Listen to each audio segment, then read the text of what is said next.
I do love a swim up bar. I hadn't been to one until like 2 Christmases ago, Yeah. and I was big into the swim up bar. The swim up bar it's amazing. I just go get a Diet Coke, just an excuse to go to the swim up bar. Just give me a water. I don't care. I just want to come up here. More places should have a swim up I bar. see Big T pretending to tread water while you can clearly stand up. That's I'd walk over. Yeah.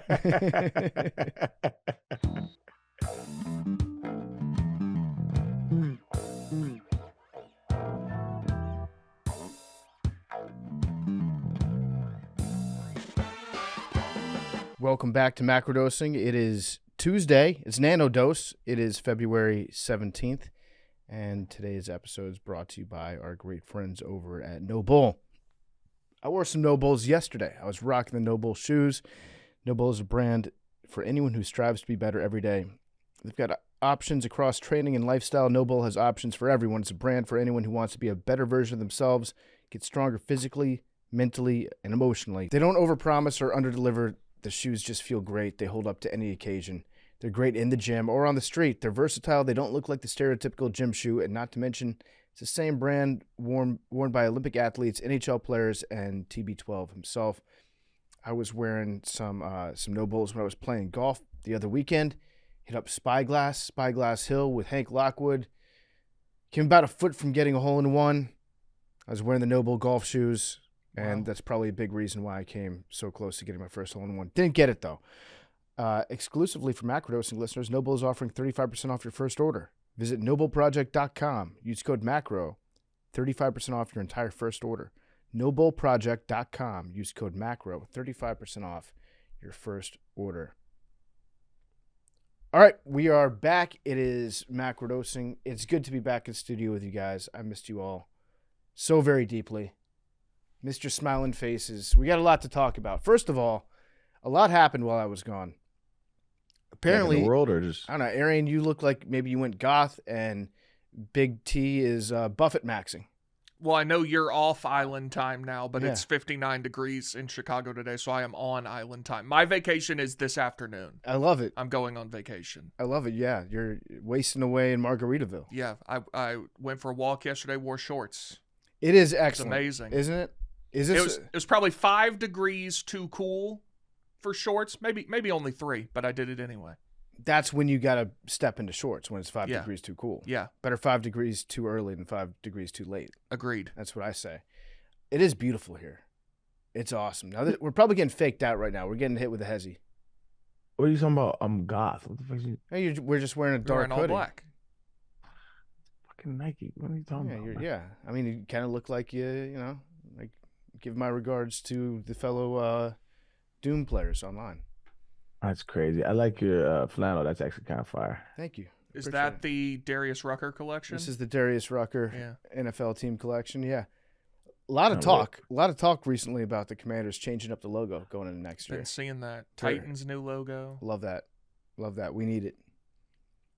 Have they mocked it out? Is there? We're hearing maybe a shield. We're hearing maybe a spear.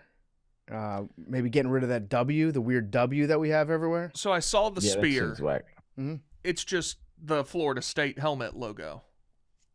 You can't do that. Well, the Commanders had the spear a long time ago. Like I want to say we had the spear in the 50s.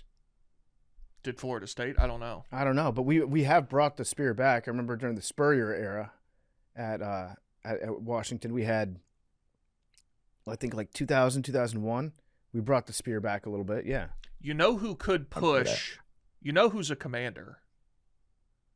And who could push for maybe himself to be the logo? Who? The commander-in-chief. Have Donald Trump be the logo of Yeah. the team. I mean, listen. If they want some great tax breaks on that new stadium. Yeah. Well, if he was the logo, I would imagine that we would be like very, very good at cheating, right? Like he would not accept loss. Yeah, I mean he's not putting his name on something. He would not, and he would throw everything at the wall. Listen, Big T, let me ask you this: if Barack Obama was the logo of the Tennessee Volunteers, remember he was a community organizer, he's a volunteer. if Sure. Barack Obama was the logo and you guys, bare minimum, went to the college football semifinal every year, and let's say once every 5 years you'd win a title. We win the national championship win the once natty. every 5 Yeah, years. in football. Yeah, that's fine. You take that? Yeah. Put Barry on the side there? Obama was a Republican by today's standards. That's not true. He was actually not as liberal as he campaigned on. I'll give you that. He was more like middle of the road moderate. I think when he he was probably served. more liberal than he let on, actually. I think if he ran today, there's no chance he could win the nomination on the platform he ran on in 2008. The gay marriage stuff, yes, I agree. Against gay marriage, very hard on immigration. Yeah, I think, the Democrats drones. always have been hard on immigration. Not as of lately. The drone warfare. There's that whole thing. All right, man. You think the Biden administration was tough on immigration?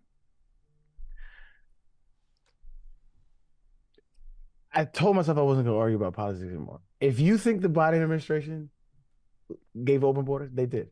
Who gives a fuck? No, but I'm not trying to get into an argument. You think they were tough on immigration? I'm genuinely sincere. If you think that they ran on open borders, then they did. That's all that matters. Okay. Ran on. I'm confused. Clearly, but who cares, right? Everybody has their own truth. We're all just living in a fucking I'm echo asking chamber. you. I don't give a fuck anymore. Okay. That's my new motto. Okay. I don't give a shit. If you think that's what happened, that's what happened. All right. I don't think that. Here's why I'm pissed about Obama. What the fuck with that alien thing, dude? Oh, That I saw sucks. you saying. Let me see. That's some Hold sucker on. shit, Barack. You know it is too. See me. I kind of believe him. No, but he says now, oh, I was just having fun with the tone of the interview and playing along. I saying do that they're think aliens. You're the fucking former president of the United States. When you say some shit like, yeah, there's aliens, that means more than if it's Theo Von being like, hey, RFK Jr., do you think? Yeah, I boofed heroin off of an alien's taint Let me see one the time back actual in clip. 1972. it was clearly a planted question. You don't ask the former president, are aliens real? He says yes, and then you just move on. Right. You follow up. It was a planted question. I do see, I think he was saying he believes they're real. He believes they're real, but if you're the former president of the United States, Yes, you're speaking agreed. with a bit more authority than just a guy that's like, hey, okay, let's get high in our dorm rooms and put on Pink Floyd and talk about the universe. Like, I'm not asking you for your theories about like whether it's more likely than not. You know, like we know Fermi's paradox, Barack. You just said that there was aliens, and now you're trying to walk it back. Okay, I just saw the clip. So he said they're real, but I haven't seen them, and they're not being kept, and there's no underground facilities. Yeah, I don't know. But he didn't say, I think they're real. He said they're real. Yeah, I don't know. I think I don't just read too much into it. I think he thinks of it like we all think. Well, most normal human beings think of it. Like if you look at like statistically, there has to be life out there. It's just has to. What is it called? The Drake equation? It has to be. But I didn't look at it like he knows. He has confirmation. I didn't say it like that. Here's his quote. I was trying to stick with the spirit of the speed round. That's awesome. By the way, we got to start doing a speed round. If the speed round, if the aura is so strong around the speed round that you've got former presidents bending their normal answering styles to accommodate your bit, that's a powerful bit you've created. Next question has to be drone strikes, good or bad? Yeah. If we should do a speed round, no follow-ups, no elaboration. You can just answer the question and move on, and that's it. Can we try to get Obama? Yeah, I'll reach out. Okay. Tell him no speed round. No speed round. Yeah, but then All nuance. There are follow-ups. yeah, there will be follow-ups, and then that's when we hit him with the speed round. Yeah, we'll reach out to his people. No, the lightning round. It is funny because Wow. that one time we were like, what if we got George Santos? And then we did. Yeah. So Who's to anything's say possible. we can't get Obama? And he was a sitting member of the Yeah. government. Hit up Obama. See what Obama's doing these days. He was at the NBA All-Star game. That's right. Yeah, I saw him dancing with Michelle, celebrating Valentine's Day. What'd you think of the All-Star game? I turned better. it on. I found out during the fourth quarter / game. Yeah, And turned it on. It was like 39-6, but all the tweets I saw were like, "This is great." it was better. It's better. If you get mad about the All-Star game, that's a you problem. Like, we know what the All-Star game is. Guys aren't really going to try that hard, but we did have a few guys that were trying hard. Like Ant tried hard, Wemby tried hard. They set the tone early, so it was better than it has been in the past. And that's all. That you can only ask for, like, a little bit of improvement. If you were NBC, would you put the NBA All-Star game at like 1 p.m. local time to accommodate the Winter Olympics?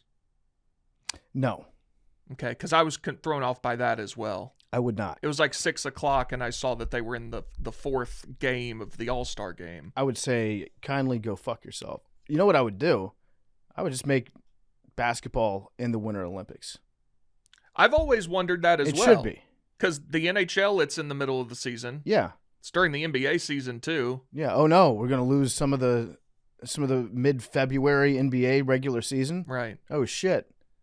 I think it'd be great to have it during You know why they'll never Basketball do season. that. well, ratings. I don't even think it's that. I think it's that the players will, because now the season will go into what, the end of June, Yeah. maybe to July 4th, and the players, that'll be the catalyst for like a 70-game season, Mm-hmm. and the owners will never have that, so they'll never let that happen. Right. Yeah. The owners want to sell more tickets. It would make more sense if it was a Winter Olympics. It doesn't. It's a winter sport. Yeah. I guess it doesn't fit with the vibe of the Winter Olympics. But the vibe is what you make it. What is the vibe of the Winter Olympics? Just cold? Ice. Yeah. Ice has to be involved in some aspect. Is there a sport that doesn't have ice or snow? Ice or snow? I'm counting snow as a form of ice. Well, technically, water is a form of all of that. So Yeah. swimming. No snow or ice? I think that would be hard to Let cover. me Yeah, look I up think these it's Winter all- Olympic sports. Because even the ones that are inside are on ice. Yeah. Bobsled's on ice. It's really just it's DEI Olympics for the Scandinavian countries. Mm. It's like, oh, we want medals too. Okay, Canada well, not even getting any. we'll do your own little weird sports that you've invented. Do they have a gold yet? Who, Canada? Yeah. Let's see. I don't think they did as of yesterday. Okay, alpine skiing, biathlon, bobsled, cross country skiing. Canada has 1 gold medal. Mm. Yeah, it all involves ice or snow. In the women's 1,000. Oh, wait. Timeout. Oh. Wait, timeout. Timeout. That's a fake gold medal. That's not real. What? They have it listed as gold, but this woman got silver. I don't know what Canada won a gold medal in right now. Oh, just kidding. In freestyle skiing. Yeah, I mean, they're all basically the same sport. I would like to see professional hockey players have to compete in figure skating. Or vice versa. Have the figure skaters play Against ice each hockey. other or against the hockey players? Against the hockey players. Okay, so each team has to have one figure skater. You have to have one figure skater. and he Yeah. has to play 5 minutes. Yeah. I think the figure skaters would be better at hockey than vice versa. Oh, embrace debate. I think that's actually interesting. So they'd get killed. Like, they'd get legit maimed. Yeah. But so they don't have any of the basic skill other than skating. Like, they don't know how to handle the stick, pass, shoot. The hockey players can't figure skate, but they can skate. Yeah, but I don't think they're graceful. Yeah. No, for sure. But there's not another. I think they are like 5% of the way to becoming a figure skater. The figure skaters are 0% of the way to becoming a hockey player. Well, they can skate. Yeah, but I mean, they're gonna get destroyed out there, Oh, well, yeah. and they don't know how to pass or anything, presumably. But I think they could pick it up in a intermediate novice way faster than Jack Hughes could learn how to do like a spin on the ice. I disagree. No. Hmm. Think you're underselling how difficult it is to play professional hockey. I think I could say the same That's- about figure skating though. Yeah, it wouldn't be easy. But also they're like they don't have the size necessary. Like Well, it's also different because one's a contact sport, one isn't. So you have that Right. advantage immediately of like, well, no one's gonna hit the yes, I guys I as they're agree. spinning. Yeah, but if you were doing figure skater on figure skater hockey, It's kind of like saying who would be better at the other sport, a football player doing gymnastics or a gymnast doing football. it's like, well, Football player. Football player doing gymnastics. Yeah. Yeah. but once again, if you're putting Simone Biles up against Miles Garrett, She would die. she'd die. Yeah, no shit. Maybe she just So therein lies the answer. maybe she He just could like die on the bounce beam. jump Yeah. over him. Yeah, I'd fall on his neck. Yeah. fall in a sec. Yeah, maybe she just jumps over. Truth. Maybe. Does a little spin. She's so small he doesn't even see her. Right. Yeah. Can't hit her. She's Yeah. really fast. She's super fast. She'd probably jack him up, actually. She'd probably run his ass She over. probably would. Now that I say it, She's getting some lessons from her. yeah, her husband. husband. I'm sure he could teach her. Yeah, she'd just jump right at his face and just knock him out like a little cannonball. Backflip on him. Yeah, so the Winter Olympics, I'm not really into anything besides the hockey in them. Good for the hockey. We're going to get our showdown with Canada. That's all I'm here for. As far as I'm concerned, the Winter Olympics is one giant tournament to celebrate the United States playing hockey against Canada in the finals. I agree. I haven't watched anything other than the hockey. Yeah. It's I pretty did cool. watch a few curling matches. What do you think? I fuck with it. I think there should be like bars with curling in it. Yeah. That would be lit. There might be. The U.S. has like a Maybe. 54-year-old guy on their team. Yeah, that shit's lit. And I like their shirts. All the countries have pretty dope shirts. Mhm. Have you seen the controversy? Buddy cheated. Buddy cheated. Yeah, Buddy definitely cheated. And he tried to act like he didn't. What are you doing? Buddy cheated big time. Arian, I found a place called Kaiser Tiger that has curling lanes and food and drinks. That's fire. Well, I mean, what? Where in Houston? Almost certainly not. I'm trying to find out where it is. It's in West Loop. It's on here? Randolph. Yeah, Kaiser Tiger is right down the street from us. It's 2 minutes away. Really? That makes Yeah. sense why it was the first thing that popped up, probably. It has you can do the shuttle from there to the United Center. Really? We Yeah. should go curling. It's a sausage place. They have Kaiser Tiger is a sausage, bacon, beer bar. Okay. Arian, next time you're in town, let's go curling. I'm down. I've always wanted to curl. How serendipitous. I like it. It's in like a shed. Sausage, bacon, and beer? That's what they say. Yeah, it's like kind of German vibe. Like they have big Ah. pretzels. Yeah. You can get Like different types of schnitzels and shit? Yeah. Jumbo Bavarian pretzel. Worcestershire sauce. Worcestershire sauce. Bacon board. 4 delicious cuts of gourmet bacon with house mustards and toasted bread. Sounds like a night, man. I'm intrigued. Yeah, listen, I would like to curl. It seems like it's a fun time.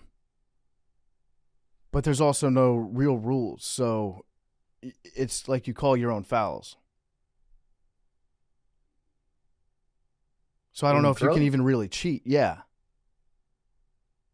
It's very much a sport I of thought it was honor. like once you let go of the thing, you can't manipulate it. Like once you let go of it, you can't manipulate it. I think Buddy let go of it and he kind of like, you know what I mean? Kind of like touched it a little bit. I thought that's what I mean, I didn't look deep enough into it, but I thought just off rip, that's what I thought. I thought it was that he Yeah. touched it after the line. I don't That could be know. it. Yeah, it could be it. I don't know. But he definitely did that. Ooh. Yeah, so you're not allowed to touch it, but it's also like kind of a gentleman's sport where you get caught and then you have to like self-admit to it Oh, there's a woman just did it from the Canada team as well. Oh, really? So it's a cultural thing. It might be, man. They're some getting dude, desperate. some dude says, "What has happened to the sport I love once every 4 years for 2 weeks?" Mm. Are the Olympics not as cool as they used to be? The Summer Olympics are cool. Winter Olympics have never been cool. But even the Summer Olympics, I feel like, have fallen off. You know who made the Winter Olympics cracking? Oh, you remember this cat, PFT? Remember Sean White? Yeah, Of He made course. that shit popping for a hot little minute. the flying tomato. Talking Mountain Yeah, Dews, but- baby. Yeah, but it was never really Winter Olympics was never really a thing that we cared for. Summer Olympics was always cracking. I'm just thinking I back to 2 years ago. The basketball was elite. But Yeah. other than that, I don't think I watched anything. The basketball was great. Track and field is always good. I enjoy the sprints, the 100-meter, 200-meter. I like the relays. There's some stuff about summer I can get behind. Like golf is Yeah, kind of this- fun. The sevens rugby is fun. Summer Olympics just takes an absolute steaming What do you shit mean, on Big the T? We were winters. fucking locked in with Cole Hawker. That's right. That was okay. Yeah. So we watched some running.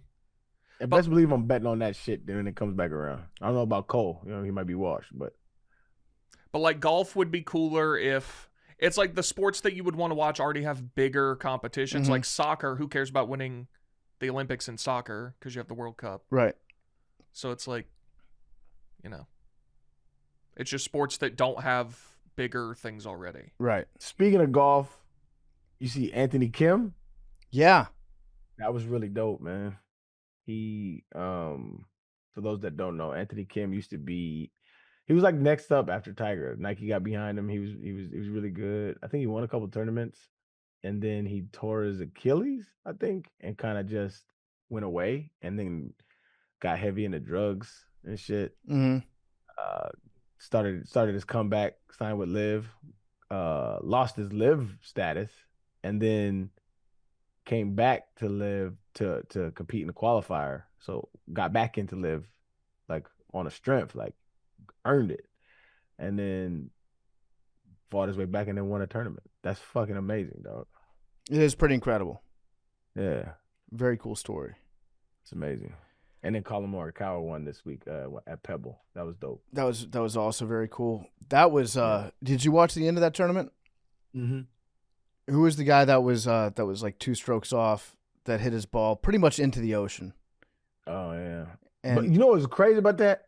He hit his ball, he found his ball, hit his ball again, it bounced back in the ocean. Yeah. And he had to go hit it from where it crossed land, take a penalty stroke, did all that shit and still got a bogey. got a bogey That on is- it. Yeah. That is the difference between professional golfers and us.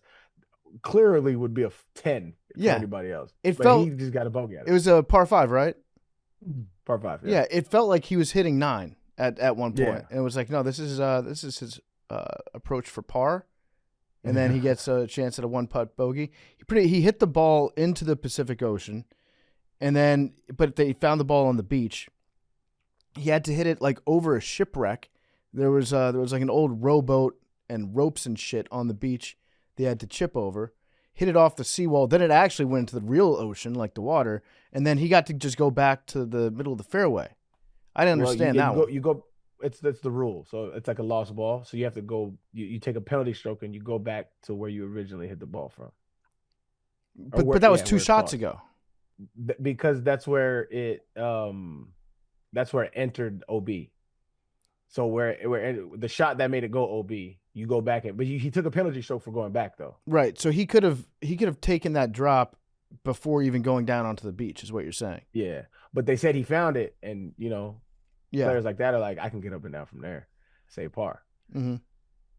But I mean, just the fact that he did all of that shit and still got a bogey. But the shitty part about that was, I mean, it didn't cost him, but Colin Morikawa was in the fairway, I know. waiting 20 minutes to hit his approach shot, and he needs birdie to win. And so he has 20 minutes. He's pacing. He has 20 minutes. He has to sit there and wait for this dude to do all this, which I'd have been hot, but he ended up sticking it.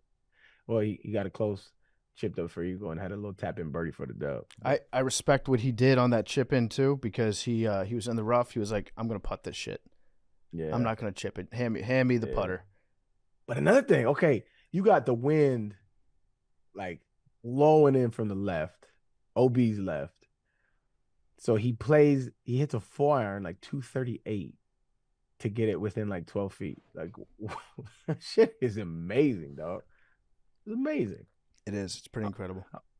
I've always betted on him to win, and he never did, and he finally did. I'm happy for him, man. I'll be rooting for Colin Walker. I like his game. Yeah, he's seems like a nice guy in the brief opportunities we've had to meet him and interview him. And then after the win, he was just like, yeah, we just cried because we're expecting a child. So we figured that now would be the best time to say that. Look at God. So Look at God. look at God. This is what happens in golf all the time. It's like either you have a baby and you win the U.S. Open, or like you win a tournament the week that you find out that you're expecting another kid. Yeah. It's just a constant. The hack to golfing is just having sex with your significant with your wife, having lots of marital sex. Lock in on that because Scotty Scheffler's wife popped out pregnant, super pregnant all of a sudden. Like, could have a baby right before the Masters. New pregnancy just dropped. Just letting you know in case she has her baby right before the Masters. She's fetus maxing right now. Yes. Okay. And he said that he would walk away if she went into labor. I also think that storyline was like taken a little bit out of hand. It's the same thing. Remember Kylie Kelsey, like in the 2023 or 2024 Super Bowl, had the same thing. She traveled with her OB. Yeah. See, I think with Scotty though, it's probably true. If his wife went into labor, like morning, it depends. Is it Friday? Is it Thursday? Is it Saturday of the Masters? Is it Sunday of the Masters? Thursday you leave 1,000%, or Yeah. he would at least. Yes. Friday, I'm pretty sure you leave. Saturday, But no, if you, where is he on Saturday? you lose on. I disagree. You lose on Friday, you don't make any money at all. So you would say Saturday is more likely than Friday. Yes. And also, it would be their second kid. So, like, he's seen the first. I also think if he left on Sunday, like in contention, that would be like father of the decade. Actually, Yeah. dudes, we should not want Scotty to do that. That He would sets make you all look The terrible. standard would be way too high. Scotty. You just gotta be homie for us, and you kind of gotta thug this one out, okay? Was it Josh Naylor who left during the World Series last year? I think or, so. ALCS? I think so. I believe that was Josh Naylor. But yeah, Scotty. I thought he was gonna win. I thought Scotty was gonna do it when he went out there and shot Made a hell of a push. 62, 9 under. 63. Yeah. Now our boy Jake Knapp is hot. Hey, We need to have a This conversation about Jake this Knapp. might be the year. We were probably a little premature on the on the bet last year. Yeah. I think this might be the year for him. At least one of the majors. I'm gonna put a bet on him every major this year. I think I will too. Yeah. So my question, Jake Knapp, if you're listening, don't listen to this. Is he a choker? Is he a little bit of a choker? No, I think this is where you get seasoned. You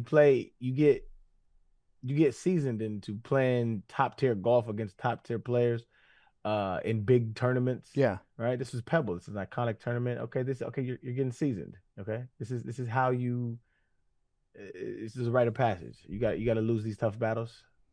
Figure out what you're doing wrong in these moments. Mhm. And I believe I'm in a Jake Knapp camp. Jesus Christ. We need a nickname for his fan base. Naps is not it. Naps? Napkins. No. That's actually kind of dope. The napkins? I kind of like it. Like kin as in family. Yeah. I get it. I get it. Doesn't make it And we better. just all carry around napkins with us so we can recognize That kind of be legit. Who is a napkin? and who is napsters, not? That's a good one. nappy Napster roots. had a bad fate. Definitely not. That's not gonna do it. All right, I guess napkins it is. I'm offended I haven't been consulted on this. Oh, yeah, that's true. It's my cousin. Oh shit! I mean, Is that actually your cousin? Yes. like second, in real life. Second cousin. I didn't. How come you Oh, you're related to him? you haven't No. told us this? No, but I knew y'all would I was seeing if y'all would believe it. Oh, Oh, what the fuck? You could have. I could have. Yeah. It's not a common. I haven't come not. across many people. There was Greg Knapp. Rest in peace. He was the coach on the Falcons for a while. yeah.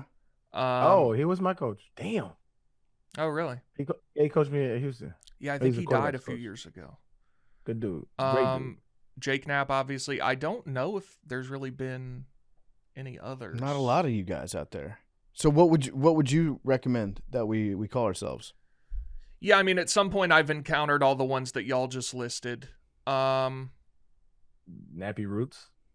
Not that one. I didn't think Napkins, so. Napster.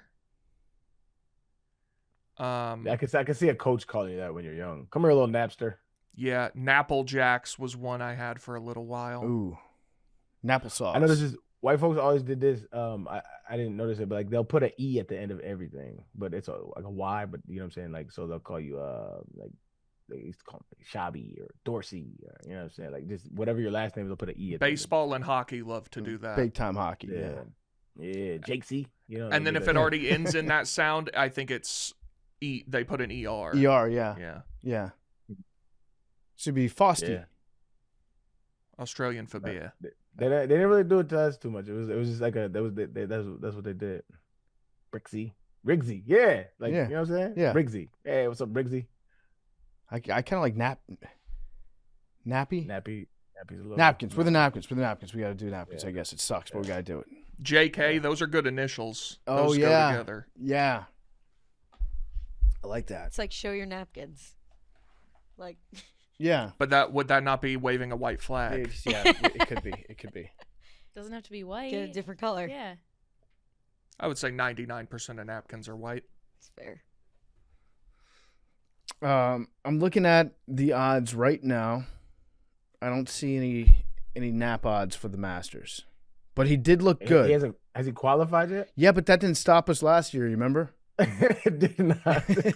We were betting on him, and we're like, these odds are incredible for a guy that's finishing in like the top 5 of most of these tournaments, not realizing that he had not qualified for the Masters yet, and he ended up not qualifying at all. So, Here, let's see. As of early 25, Jake Knapp has not qualified for 2025. But what is 26 though? Yes, it is. yeah, it's 26. Tell me what you have to Fucking do to Google AI qualify. head ass. I know if you win a tournament, then you are qualified. It said he has not yet secured a qualification spot for the 26 Masters. While he is fully exempt on the PGA Tour through 2020, he must qualify for the 2026 Masters via high official world ranking of golf Yeah. or a PGA Tour victory. So he has to win a tournament. Oh, so he has to secure a win or a top 50 position in the world rankings. Okay, top 50. Where's he at right now? Let's see here.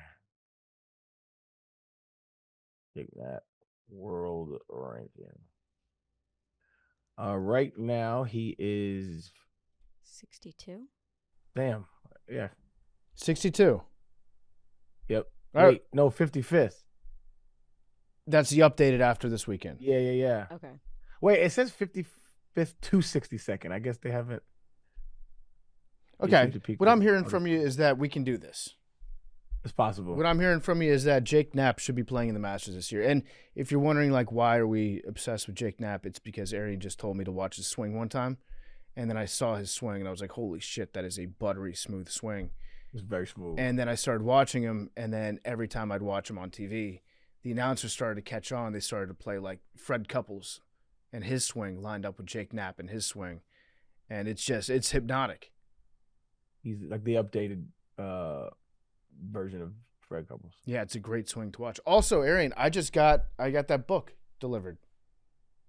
Have you cracked it open yet? I've not cracked it. I just saw it this morning. I got it out of its package, so I now I'm a book owner about golf.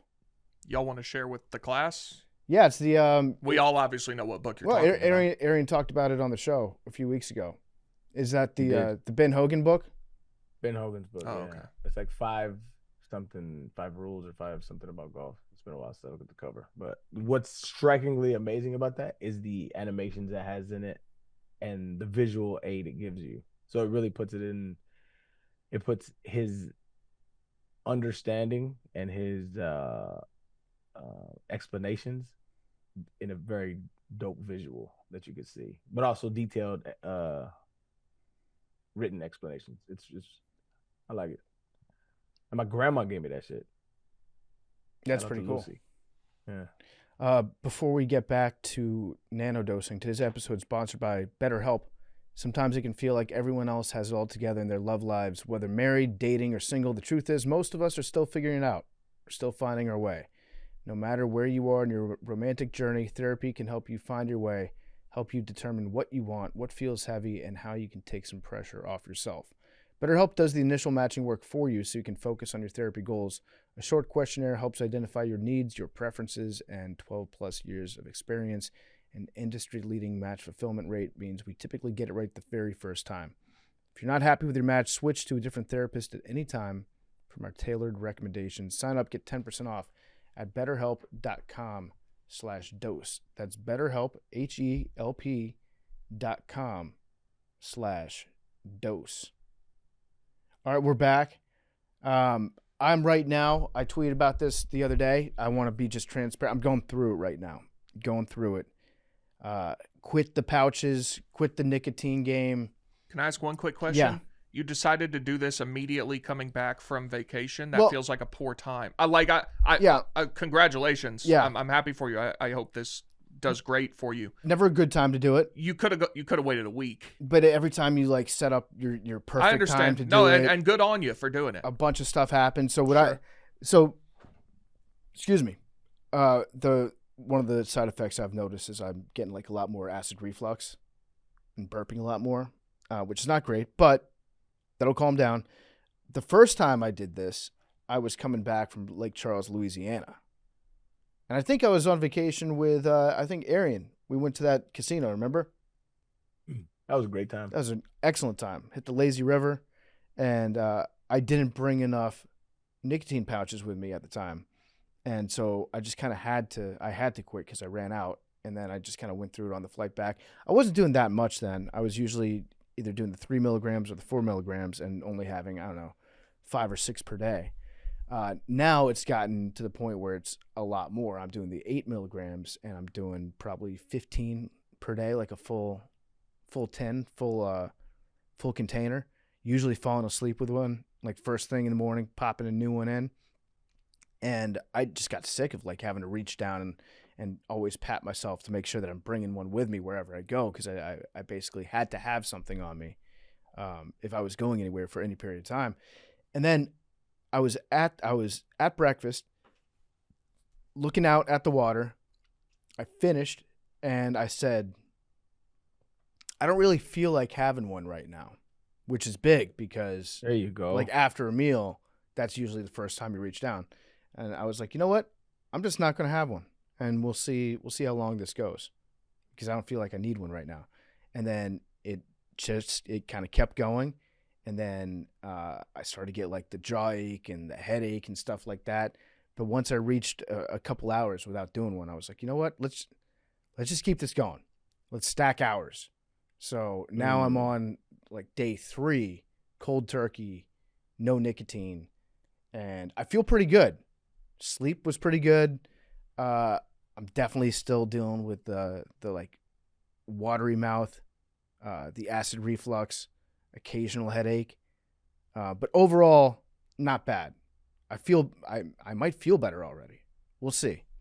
But yeah, Hey man, congratulations. it's man. tough. It's tough kicking this stuff. Yeah, I never got into the nicotine, but no, it has a hold on people, man. So congratulations. Thank you. Yeah, there's no great time to do it. Like Big T was saying, like when you get back from vacation, ideally that's when you would like to do it. But then you get back and there's like a million reasons. So I just figured I had some good momentum going. No, I was Where was I? saying, like getting back from vacation sucks. Yeah. So I guess it's kind of a just while it sucks, just make it suck a little worse. Yeah. This is actually the second time. So back to that Lake Charles thing. Second time I've come back from a trip quitting nicotine. I don't know what that means, but it worked pretty well the first time. And then I think COVID happened, and then I was just kind of bored in my apartment. I was like, oh, there's some nicotine. Let's just have some of that. There's no way that was before COVID. Yeah, I think so. No. When did we go to Lake Charles? Because we had been doing this show, and we started this show in February of 21. Yeah, you're right. You're right. It was I think after. you guys went to Lake Charles in like spring of 22. Yeah. maybe? Yeah, you're right. Anyways, I was just laying around my apartment one day, and the nicotine was there, and I was like, I'll just have some of this. Not going to do it this time. You tried to blame it on the cocoa. I did. I tried to blame it all on cocoa. I didn't. I haven't thrown away any of my pouches. I got a backpack filled with Lucy's right now. But I don't know. I feel like it's more powerful. Like I wake up in the morning, I put the pouch in my pocket. I'm like, I have it here, but I'm not going to use it. Oh, so you still keep that thing on you? I keep it on me. Yeah. Well, that's real dedication. Well, this morning actually was the first day that I didn't, but that's just because I forgot to put it in my pocket on the way out the door. But the last 2 days, I've had it in my pocket, and I know it's there. I'm just like, I don't need it. You go front or back pocket? I go front. Now, you mentioned something I wanted to ask about. You said y'all were in a lazy river. Mm-hmm. As I thought about it, that's probably my number one body of water to be in. Yeah. Followed by pool at 2. And then I'm going to go with a man-made lagoon at 3. Okay. Wait, go on with a man-made lagoon. You know, sometimes at like a resort or something, they'll carve out like their own. It's not the ocean, but it's a little. I honestly don't know if it's fresh or salt water, but they make their own little beach with like a lagoon in it. Okay. Never seen that? No, I don't think I've seen that. Maybe you don't traffic in the resorts that I do. I don't think I do. It but sounds wonderful. Sometimes they'll have something like that. Yeah, it sounds wonderful. So, but I don't do ocean. I certainly don't do lake. So I was curious, what are y'all's top 3? Lazy River is definitely up there towards number 1. I love a good lazy river. Because it has built-in movement. Yeah, it's nice. You can go stand in a pool. Yeah. And that's great. You have a little drink on the ledge. You bump into people. It's fun. But the lazy river has an element of fun. And there's usually one little waterfall you go under on Yep. the trip. Yeah, lazy river's got to be. It's definitely in my top 5. I do like the ocean. Ocean's good. Spend some time in the ocean. There's some whales out in the ocean. And you were out there? Big ass whales. Yeah, I don't do that. It was awesome. It was incredible. They were like jumping out of the water. Not incredible. Really, for me, really but cool. You do you. Amazing stuff. I put ocean up there. I like a nice hot tub. Ooh, I that's my didn't. vibe. Yeah, hot tub. Do I put? No, I'd put hot tub 4. I'd still keep the man-made lagoon. Okay. Yeah. Man, Is there a hot tub swim up number one. bar? I'm going to count swim up bar as one of my bodies of water. Okay. I like that. Okay, cool. I do love a swim up bar. I hadn't been to one until like 2 Christmases ago, Yeah. and I was big into the swim up bar.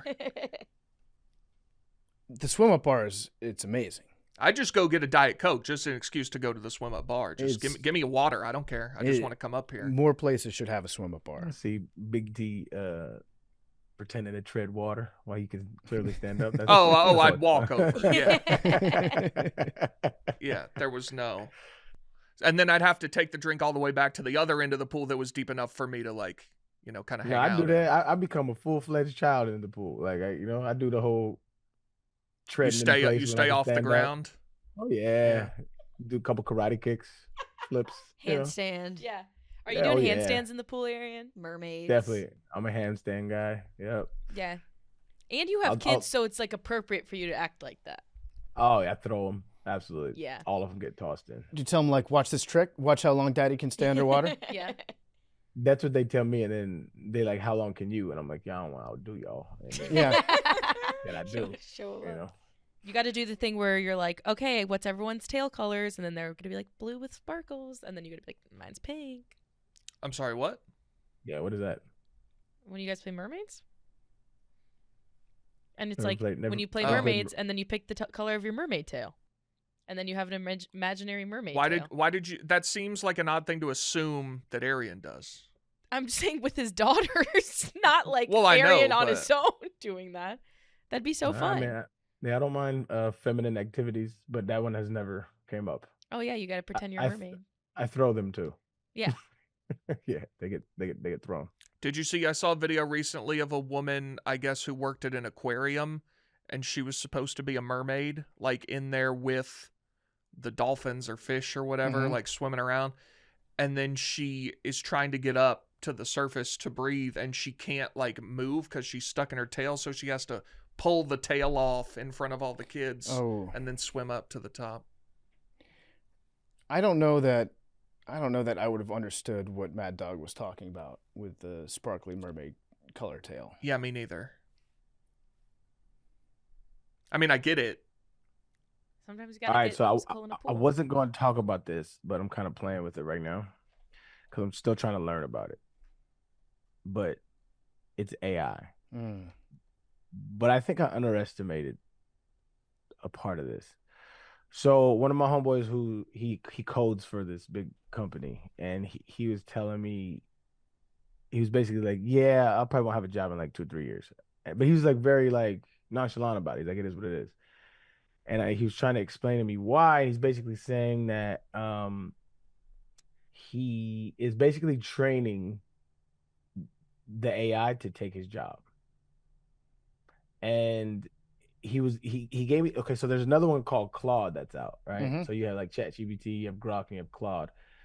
And he said like what's kind of cracking right now in the AI streets is that you have AI agents.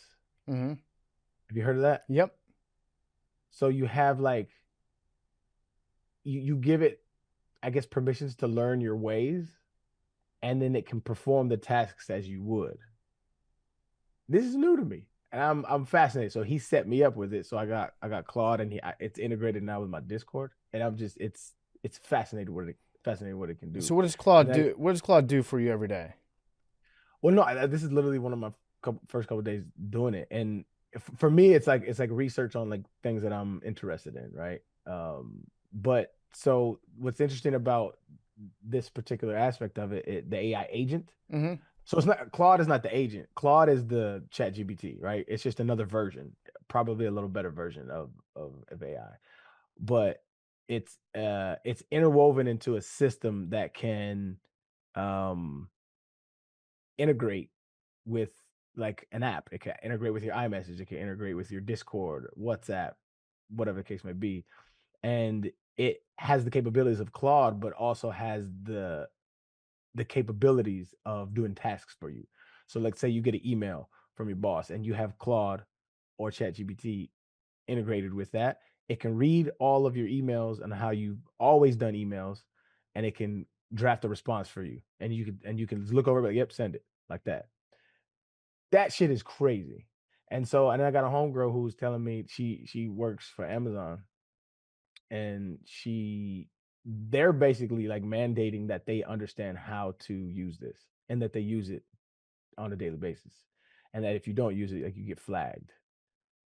And they're basically training people, getting collecting the data on this stuff to eventually take their jobs too. And she's like, yeah, that's probably what we're doing. She's like, I've planned for that already. And it's just fascinating to me that all of these big corporations, so if you look at like Mark Zuckerberg, right? He got caught like running a school, and then at the school, he doesn't allow any of the kids to use any iPads or any of the technology.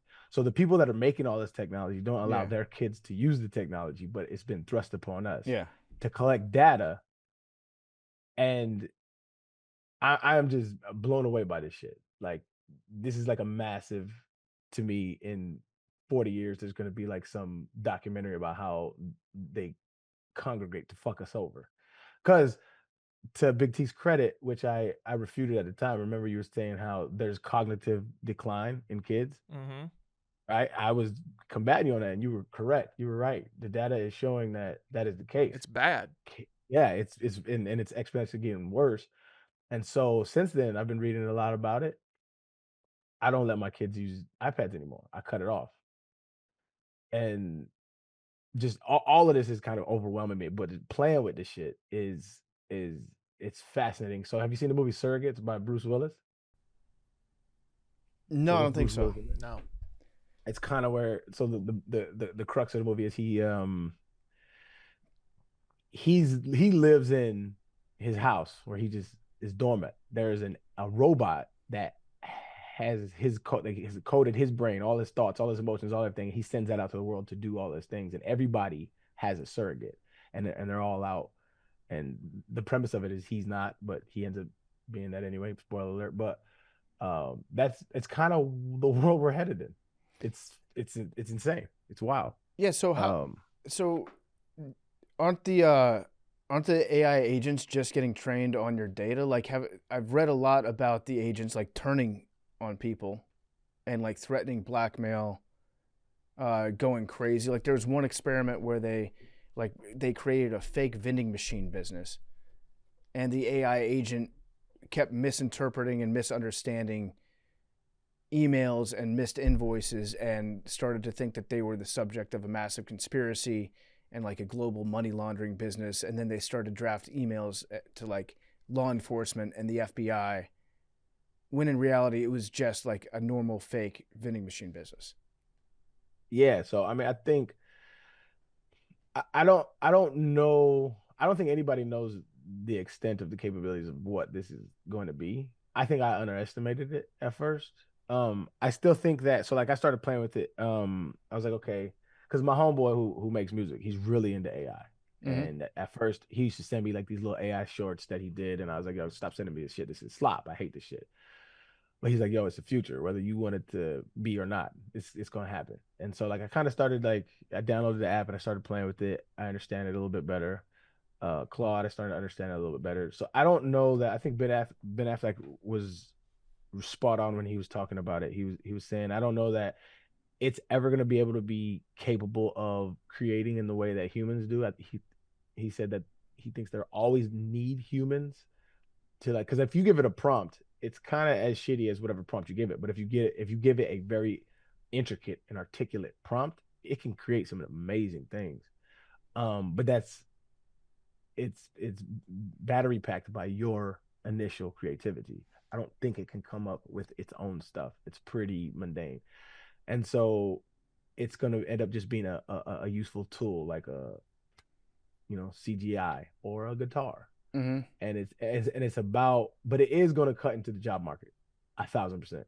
And so that's what I'm more focused on, is like how this is going to impact, and it's going to happen very fast. Because like I'm talking about, these are people in high end jobs in the tech world that are saying, yeah, it's probably going to cut my job out, or people's jobs up under me, and there's like, it's like, yeah, it's going to happen. And so there's going to be backlash to that, real consequences. So it's like, I don't know. I'm just really starting to try to take this in. I think it's deeper than what I thought it was originally.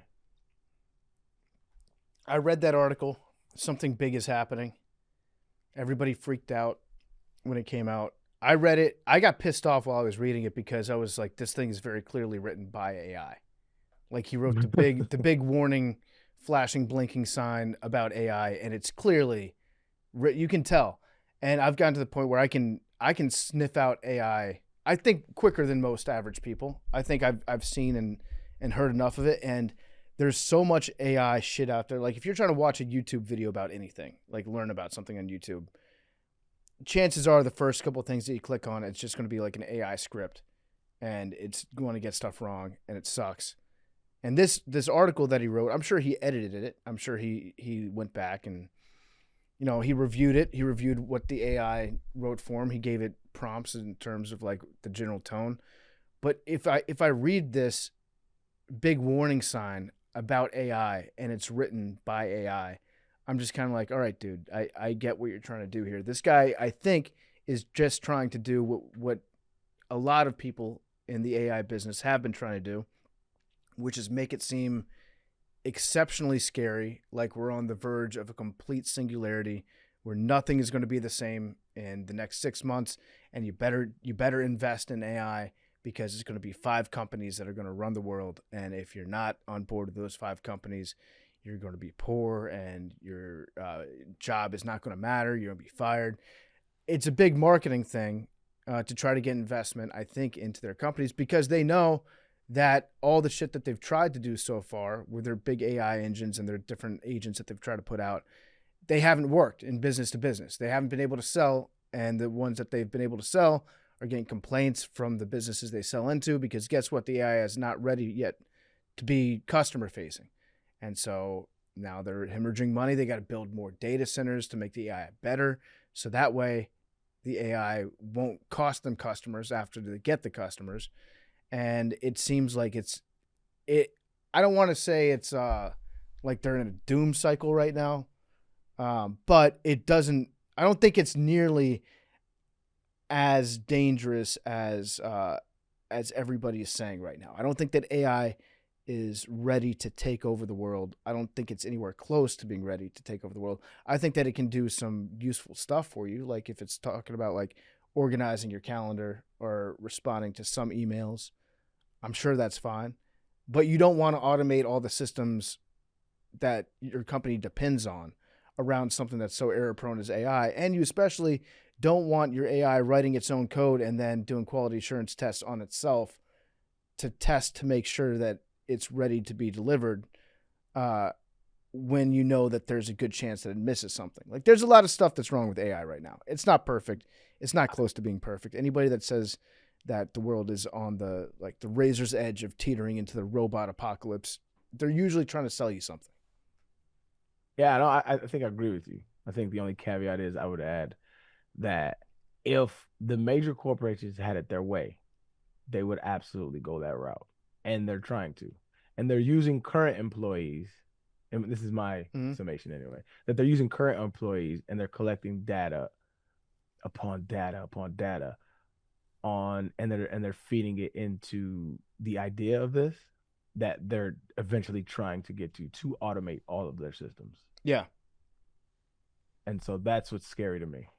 I'm generally dubious of these claims that have started to come out that in the next 12 months, like everything's going to be crazy. But I did, I know some people who kind of work in this field, and one of them is on the side of like, you have no idea what's coming type deal.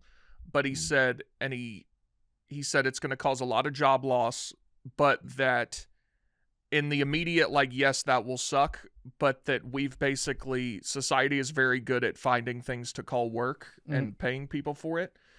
And I really thought about that, and I was like, how many people do you know whose job existed 50 years ago? And I really thought about it, and I was like, not a ton. Cops, firefighters. Okay. Ours certainly didn't. Ours did not. Well, yeah, it did. Kind of did. But listen, like Madeline's definitely didn't.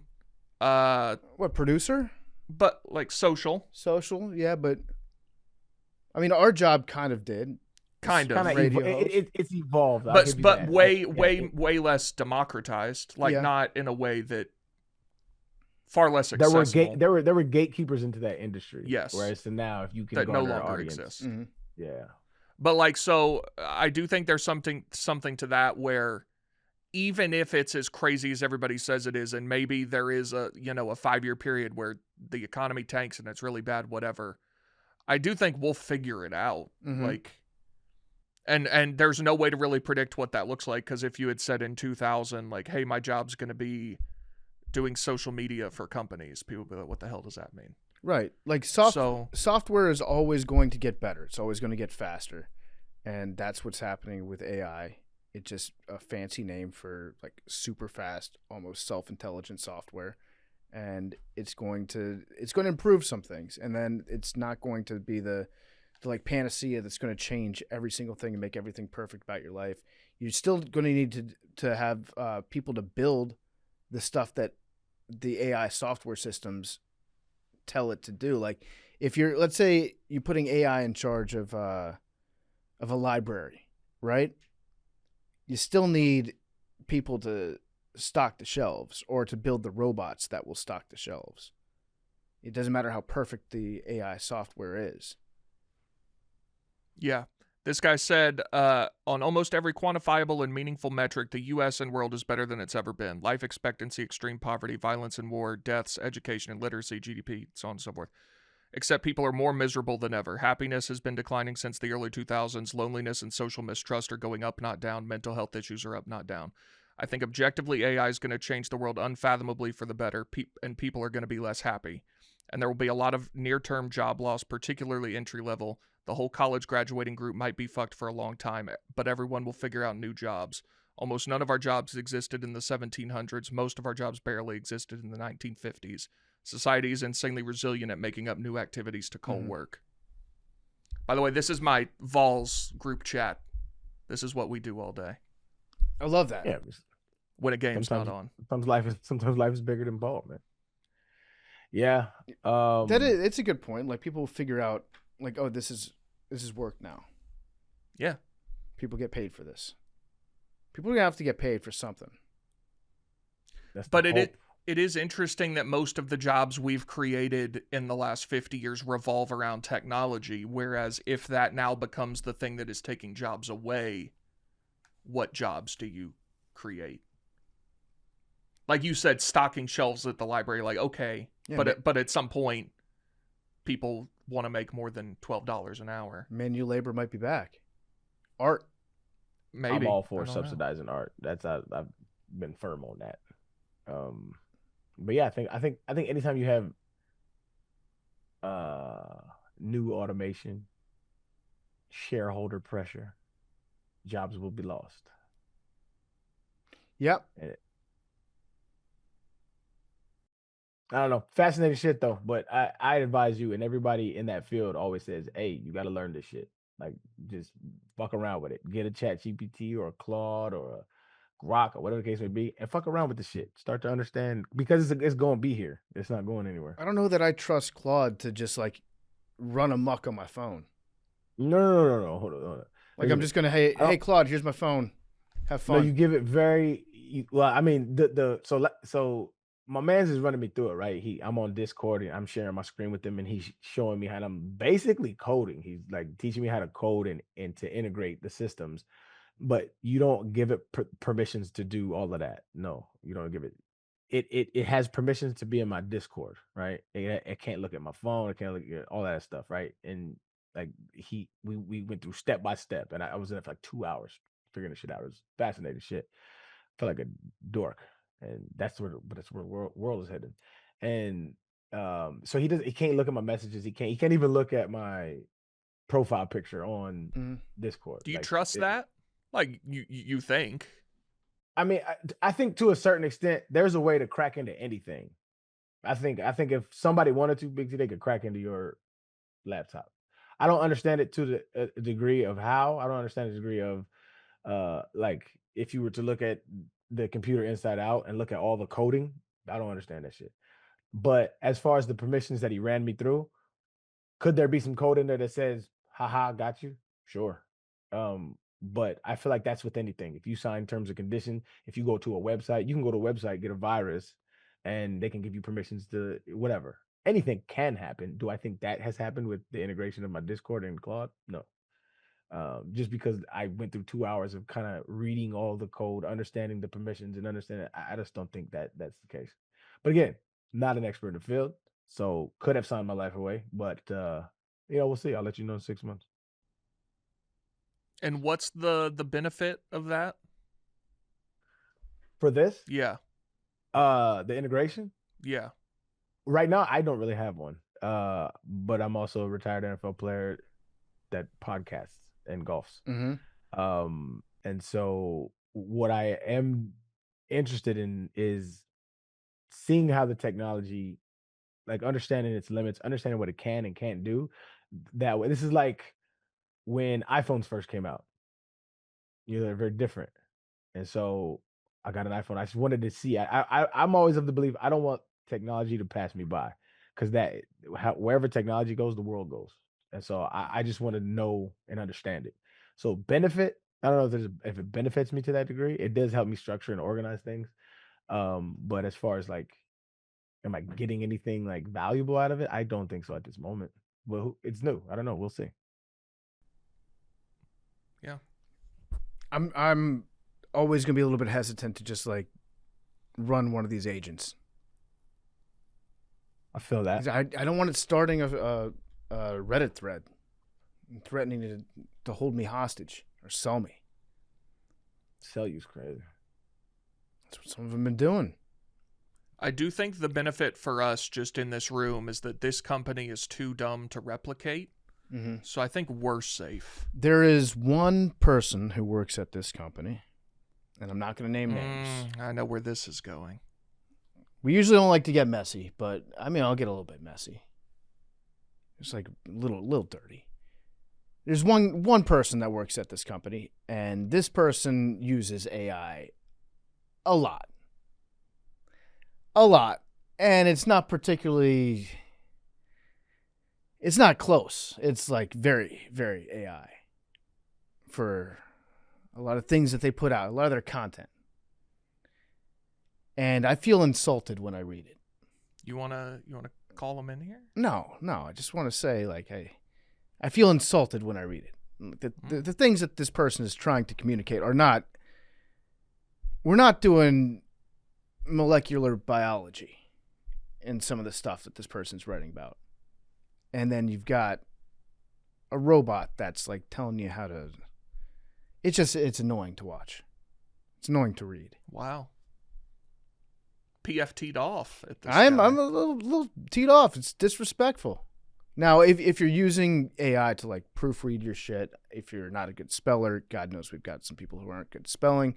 That's totally fine. Like I got no problem with, it's the same as using Microsoft Word and you got a little red squiggly line underneath. Hey, fix this. Proofread. Go ahead, proofread, but don't just have AI do your job for you.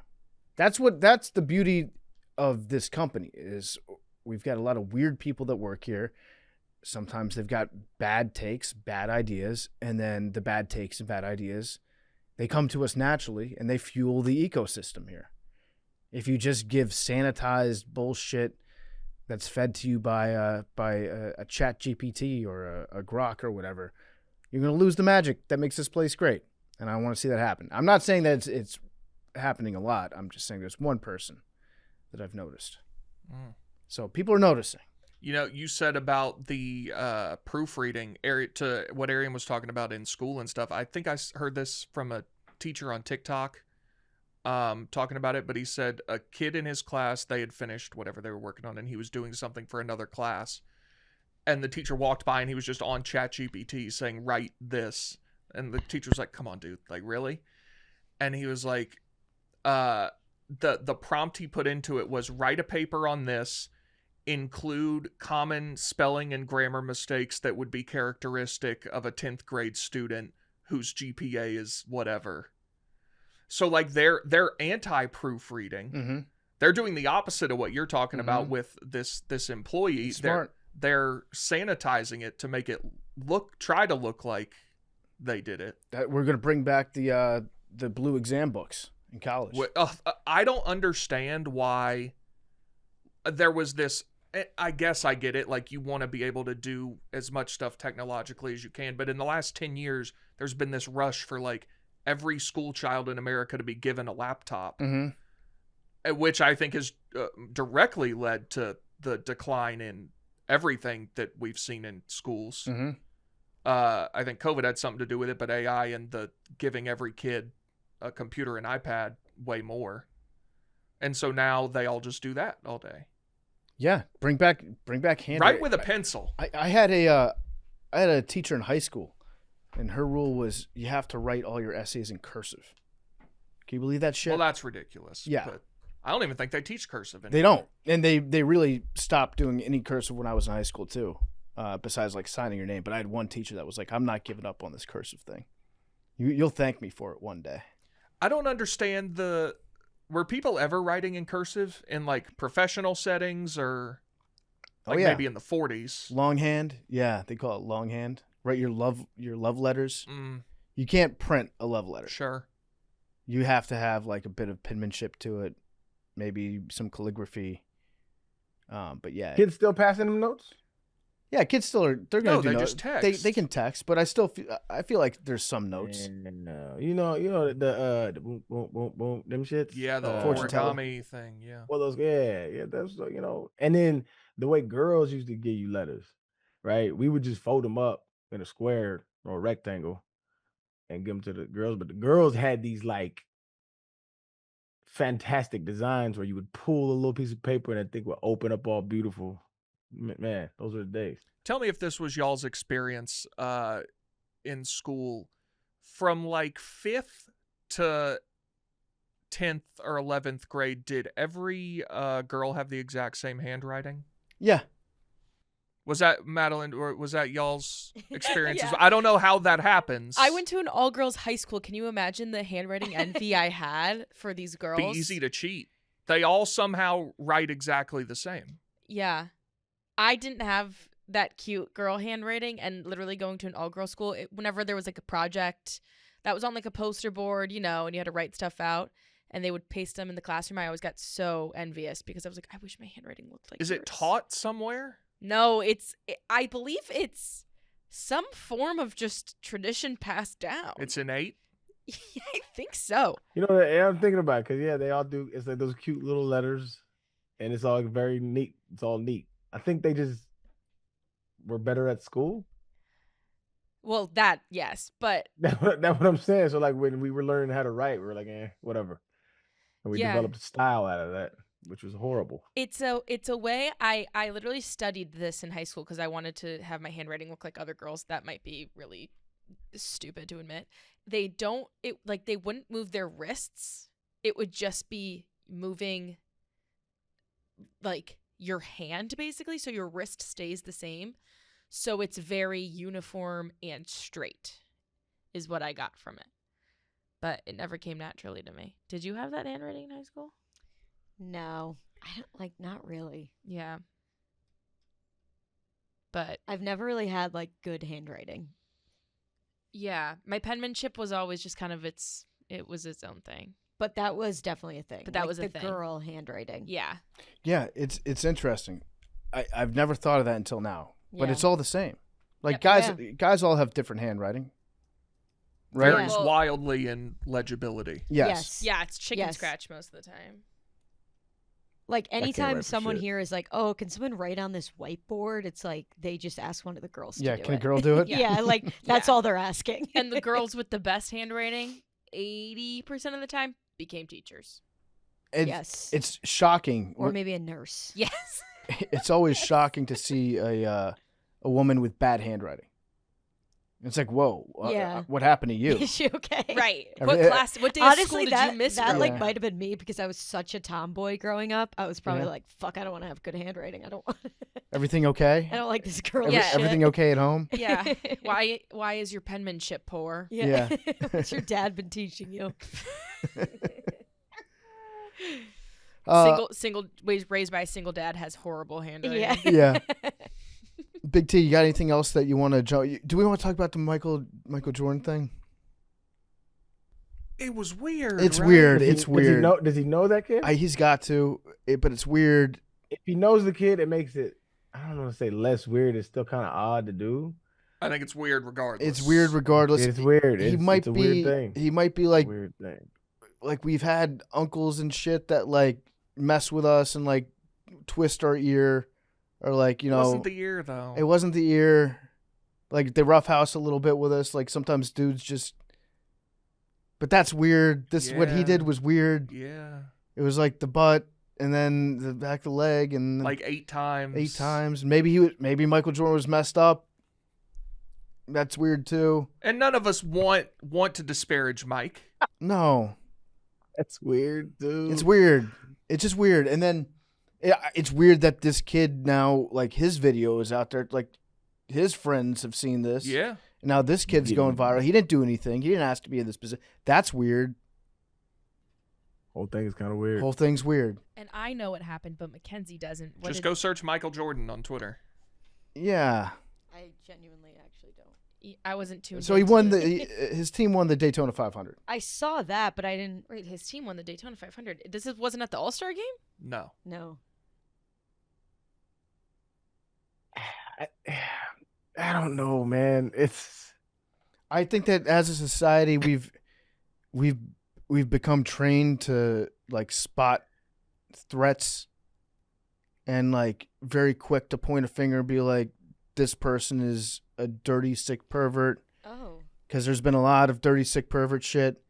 This is weird. I don't think it was anything nefarious. I don't think it's yeah. I nefarious. think it was Yeah. a weird way of him being like, come here, little squirt, but still very weird. Yeah.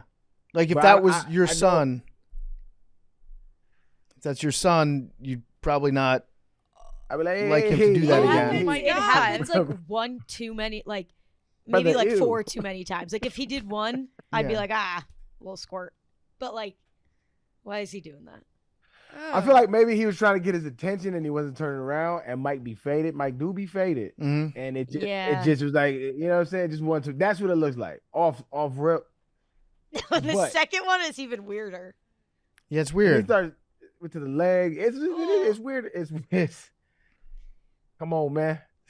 Come on, man. Right. Tighten up. That shit ain't it. It's like, Ooh. what's the PR move if you're Yeah, Michael what'd you Jordan say? here? Like, I don't think there is a PR move. You just I gotta. think you just hope it dies. Yeah. Yeah. Yeah, it's just This gotta is why die. he stayed inside most of his retired years. Wait, what the heck? He didn't want to be in the news like this. Yeah. Is he just gonna like, I don't know, appear with a child on video, like a live stream, for like an hour, just not ever Nope. being weird once? We have a template on that going very, very bad. And you got to put out a statement this morning being like, hey, sorry about that. That was weird. It wasn't, Yeah. I guess maybe in this day and age, you just let it go. What's best case scenario here? It's like that's his good friend's son. They have a close relationship. Yeah. There's a lot of horseplay. They like wrestle from time to time, but like normal dude wrestling. And that was a weird moment that got caught on camera. I think in the climate that we're in, I think you're right. In the climate that we're in, seeing that on the internet is wild. But just looking at it, I think it's innocent in itself. I don't think it's no. But it is weird. But it's weird because of a me thing. Yeah. I think it's an innocent interaction with a child. But it's still weird. It's weird. That's her official statement. It's weird. Your favorite guy, Brian Krasenstein, weighed in. Oh, my favorite guy, yeah. Yeah. Did you see his tweet? I did not. I should set up notifications for Brian. These guys are real, right? Yeah, the real guys. They're not trolls. They are they've kind of they're grifters, and they've always been grifters. And if you follow, I think I first found out about them in like 2015, and I've always observed them from afar, clearly grifting off everything. They don't believe half the shit that they. But grift is different than troll. Well, sometimes they troll for interaction. Here's where It's, Elon fucked everything It's a up Venn diagram. by monetizing interactions on his little website. He's inspired people and encouraged people to do a combination of the grift troll, where they don't even know what they are trying to get across anymore. They just want people to respond to them so they can make more money, and then those voices get amplified, and then pretty soon we all think everyone else is insane. And that's what Elon's done to X.com, the everything app. So I used to follow the guys. They are trolls. They're also grifters. But I do think that they probably are – their politics are probably liberal. But they also grift hard into that, and they do almost like exaggerations in order to piss people off and get more interaction. Yeah. They're losers is what they are. Well, okay, so with that, Also, I think convicted of fraud, maybe. That allegedly. well, so Brian said, quote, "People have to try to sexualize everything. The kid is wet and probably has ice down his shirt after the celebration. Stop trying to pretend that Michael Jordan sexually assaulted a kid on national TV. It says more about you than him." Okay. So he probably had ice down his shirt. Right. Are we confirming that? That's what Brian said. Yeah. I mean, I think I don't necessarily. I don't know about the ice thing, but I don't necessarily disagree that it's probably it's a me thing, thinking that's weird because of my experience with grown men touching kids, and it's not in that manner. That's a me thing, but it is weird. Yeah, I think regardless of whatever his intentions were, it still is weird. It's just still to weird. see. Like, Yeah. it doesn't there's no way to go about being like, oh, that was normal. Like, if you see anybody do that, you'd be like, that's fucking weird. Yeah, it's weird. I hadn't thought about the ice angle. I just watched it. It's possible that during a celebration for winning the Daytona 500, there was like Gatorade baths and like ice and champagne and shit flying everywhere. Was he trying to get ice out of his shirt, like messing around with him? All right, so then explain to me And the then rubbing back the- of the leg tickles. Then possibly rubbing the ice on the back of his leg, being like, haha, it's a cold trick. Mm. I don't know. It's still weird. I just counted. There are 16 strokes. Yo, strokes Mm-hmm. is not that is not the word to use there, my guy. He strokes the back of his leg. The strokes Okay, is there are just 16 grabs / Like touches. Tickle. I'm cool with tickles. Yeah. I think you Yeah, you can't be out here saying Mike's giving kids strokes, dog. That ain't- no. That says more about that. That's bad. Yeah, That what you just said. No, I said there are 16 strokes, touches, caresses. Is Wow. that's worse? Yeah, Mike got to tighten that shit up, dog. I think you get I seen this. 4 there. You can explain away. The 16. Yeah. The 16 is weird. I mean, sometimes dudes like you mess around with your boys. You like, you shove them a little bit. This is weird though. This is, I don't know, makes me sad watching it because it's like, Mike, what's going on, man? Everything okay? Just excited. They won the 500. Yeah, it's weird. And we all definitely know what driver that was. Was it Denny Hamlin? Oh, I have no idea. I know that he's boys with Denny Hamlin. I was just seeing if anyone here knew. I'm gonna guess Denny Hamlin.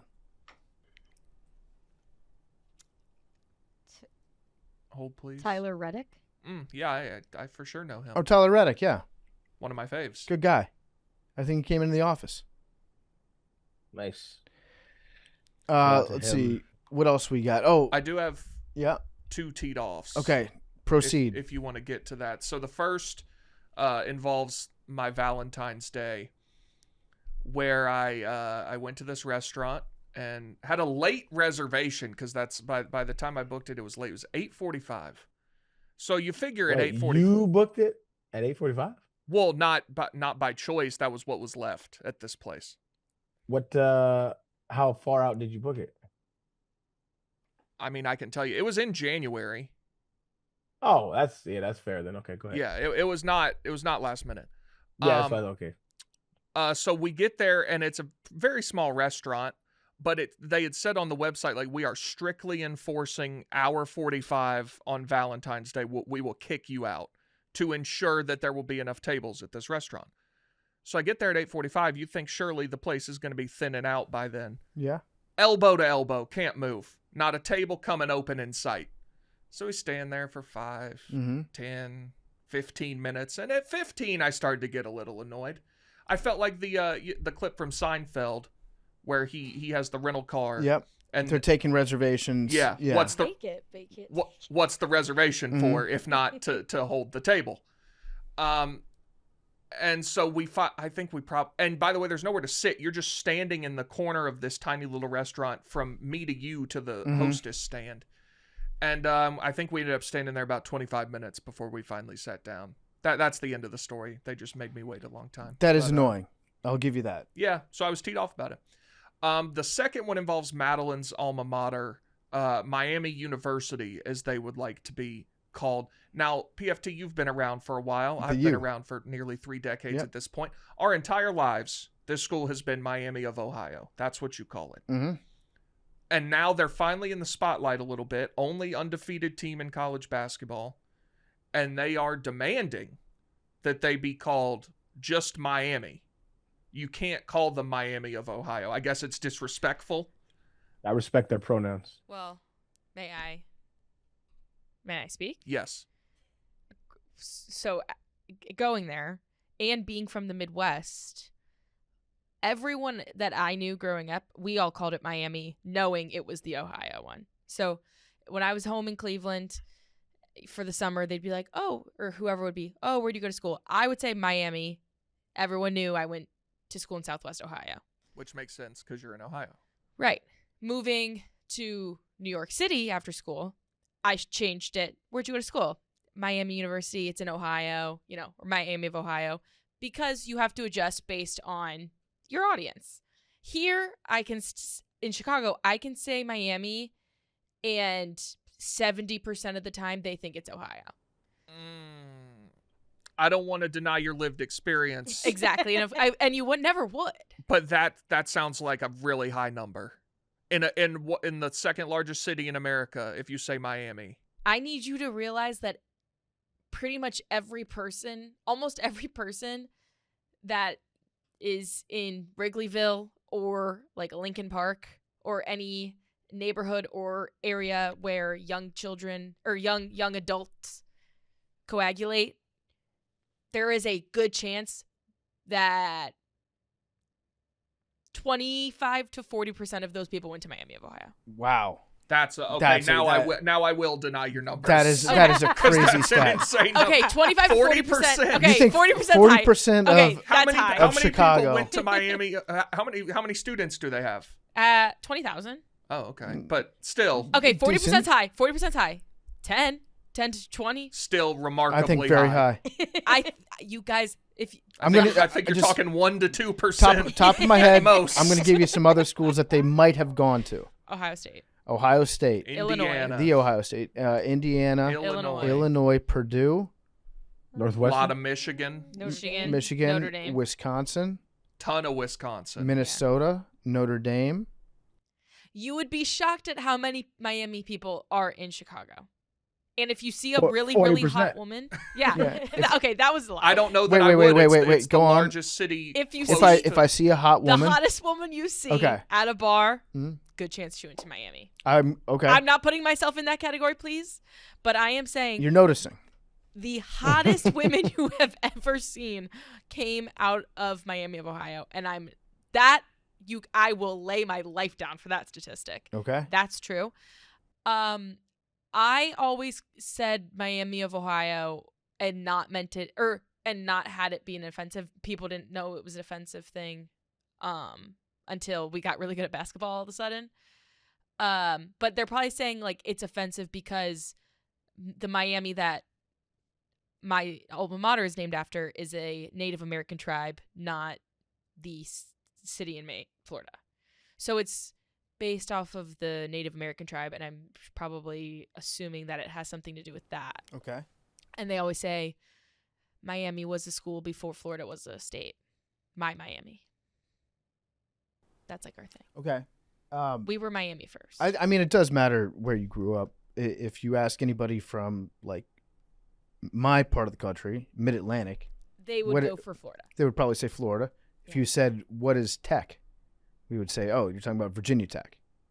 But then Yeah. you go out west and it's like Tech is Texas Tech or Georgia. Or like USC, people think South Carolina in certain parts of the country.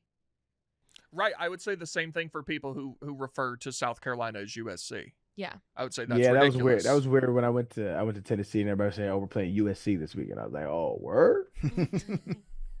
They were like, "Yeah, the Gamecocks." I'm like, "What?" Right. Or and again, not to deny your lived experience, Big T, UT. Well, that's I do encounter that a lot here. Yeah. but in Texas, obviously that makes sense. Yeah, but I have fun correcting people, and you gave me that little nugget, Big T, that Tennessee was first. So people be like, "Oh, you went to UT, the other UT." I was like, "Oh, well, you went to the fake UT." Or the real UT. It's the same thing as what Madeline said. University of Tennessee was a school before Texas was a state. Also, it wouldn't be a state were it not for people from Tennessee. So kind of have them over a barrel in a couple ways. That's facts. Yeah, I love telling people that. Like, Be you the went to fake University of UT. Mexico without our ass. Yeah, but I don't understand why they're saying it's offensive, but technically nowhere in my They're on their school's high name- horse right yeah, now. Yeah. They're- Nowhere in my school's name is it like Miami University of Ohio. It's just Miami University. Yeah, they're getting a little too big for their britches. That Mhm. was my overarching point. They might be. I think it's fair that we have this like one little shining moment. And Well, we that can- and we also can be every a hot little- chick in America went there. And every The hot chick in hottest America. ones you've ever seen. The Yeah. hottest ones. I swear to God, that's true too. I swear to God, that's true. I'm gonna Would you put that up against the University of Miami? Yeah, that's what I'm I saying. would consider I would consider the caliber of women that exit those schools similar. With all due respect. With all due respect. Alex Earl could have gone to Miami of Ohio. Bella Danger. I'm sure there were girls that were doing porn at Miami of Ohio. Yeah, sure. I'm sure That's a every porn- college in America has attractive women, but there are schools to where that is amplified, and Miami of Ohio is not the first one that comes to mind. But that's because you haven't been there. It's low key. It's low key. It's This hidden gem in Ohio. has some the of hottest the girls. hottest women you've ever seen. I'm not fucking with you even a little bit. The hottest women you've ever seen. I'm looking this up. I believe, and this is how beautiful I think my campus is. I believe the women there are on par with Arizona, Colorado Boulder, and the Miami and Florida. What a list you've compiled. Yeah. Colorado. Colorado Boulder is like, I'm sure there are plenty of attractive girls that go there, but that I don't think that's the first one that comes to many people's minds. oh, I feel like that's like well known for a lot of pretty girls. Maybe they're number 7 on this list that I'm looking at. There's a list. wait, Miami, Ohio, or Boulder? No, Colorado. I got news for you. Every school has hot chicks. You guys don't get it, but that's fine. You guys aren't respecting But Oxford, Ohio. if you had to go by conference, because obviously by school it's going to vary a ton, but by conference, where would the MAC rank for you? in terms of hottest women. I think Okay, in I think terms number of- 1 is obvious. Number 1 is SEC. Clearly. Number 2, you have to go Big 12 because that's Arizona, Arizona State. Mm, You get the Texas schools. no, not really. Texas Tech, Houston. Yeah, I think ACC not bad. So there you get Florida State, Miami, but it's a hard drop off. You got after Florida that. State, Miami, Clemson? Clemson. probably okay. But like, who's your 4? Virginia Tech, Pitt, Syracuse. It's a hard fall. Syracuse. Syracuse, yes. Yeah. Really? Yeah. Yeah. They're on UNC. on top. Oh, Okay, but No, again, UNC's great. and Michael May. Yes. Yes. Now, do we need to talk about now that Big Ten gives you USC, Yeah. UCLA, That's why they expanded. I think Wisconsin has a ton of really pretty girls. Indiana?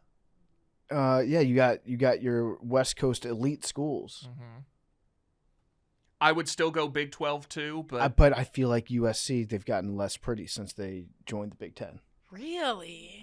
Yeah. some of that Midwest. rubbing I off think on they them. I think they kind of got, complacent.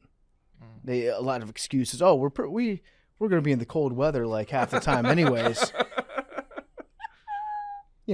I'm not knocking anything. It's just, sometimes you get comfortable. Okay, but in some order, we have those 4. So let's Mhm. keep going. Then you're gonna go Maybe Mac. 5th. Mac.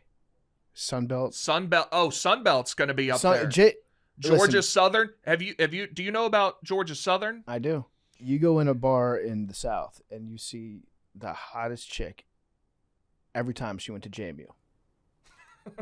Every time. Every single one. JMU does have a reputation, about 65-70% woman female to male ratio, and it's pretty good. Like the meme of SEC boyfriend, that was very true at JMU because it was like 70% women, 30% dudes. So girls would like compete over guys that were definitely not catches. They weren't really catches.